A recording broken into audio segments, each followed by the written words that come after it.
Сайн байцгаана уу? Энэ удаагийн бичлэгээрээ амархан аргаар маш гоё амттай болдог амтад бэлуу хийсэн байгаа.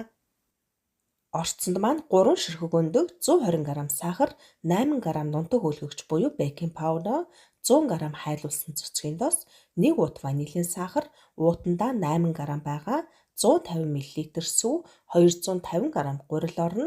Бүх орцуудаа бичлэг болгоны доор мэдээлэл хэсэгт давхар бичиж оруулсан байгаа. Ороод үзээрэй.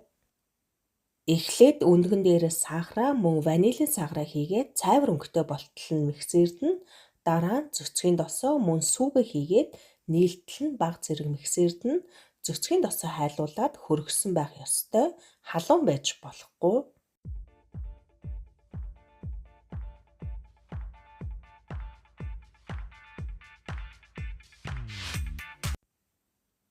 Одоо гурил нунтаг хөөлгөгч хоёроо хооронд нь холиод дээрээс нь хийгээд миксернийхээ хамгийн бага хурдан дээр нь нийлдэл нь бага зэрэг миксерд нь удаан миксердэж болохгүй.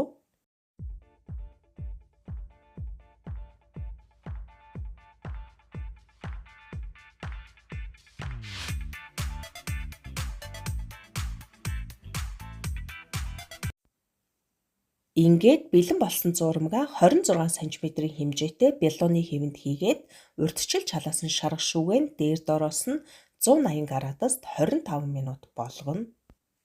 Энэ хооронд дээгүүр нь бүрэх зурмгаа бэлтэн орцонд маань 80 г бор сахар, 120 г кокосны өрмөг, 120 г цөцгийн дос, 30 мл сүв орно. Эхлээд цөцгийн досоо плетгийнхаа дундаж хэмдээр халааж хайлуулна. Цөцгийн досоо бүрэн хайлаад ирэхээр нь дээрээс нь сахараа мөн сүүгээ хийгээд сахараа уустал нь сайн хутгана. Сахараа бүрэн уусаад ирэхээр нь дээрээс нь кокосны өрмөгээ хийгээд нийлдэл нь сайн хутгаж холино. Би нэгээс өсвөртөл халдаг плетгний 5 дахь хэмдээр нь хайлуулсан байгаа.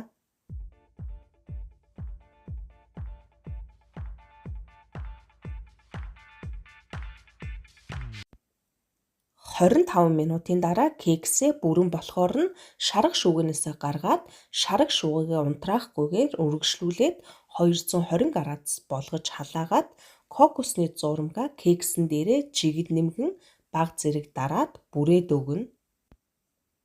Ийм болохоор нь 220 градуст халаасан шарга шүүгэнтэй хийгээд ойролцоогоор 5-аас 7 минут үргэлжлүүлэн болгоно.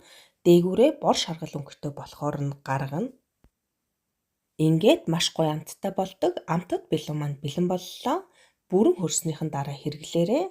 Мөн заавал хийж үзээрэй. Амжилт хүсье. Дараагийн бичлэг хүртэл түр баяртай.